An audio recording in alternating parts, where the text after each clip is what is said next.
Pengungkapan jaringan sabu-sabu di wilayah Tabanan berawal dari tertangkapnya tersangka Iketut PT di Banjarpanti, Kediri, Tabanan. Dari pria ini berhasil disita satu paket sabu-sabu seberat 0,1 gram yang disimpan pada dompetnya. Dalam pengembangan, tersangka PT mengaku mendapatkan barang tersebut dari tersangka LB yang kesehariannya sebagai pelukis.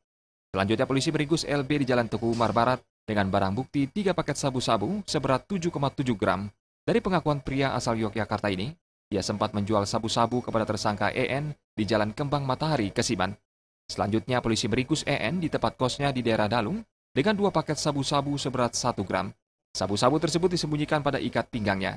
Polisi kembali mengembangkan penyelidikan dan berhasil menangkap Putu TJ alias Rudu di tempat kosnya di Banjar Jumpaya, Mangwitani, Badung dengan barang bukti 1 paket sabu-sabu seberat 0,68 gram pada kontak kacamata. Selain itu, polisi juga menyita 5 airsoft gun lengkap dengan magazinnya dari para tersangka. Dari hasil penangkapan itu kita mendapatkan 8,8 gram sabu-sabu.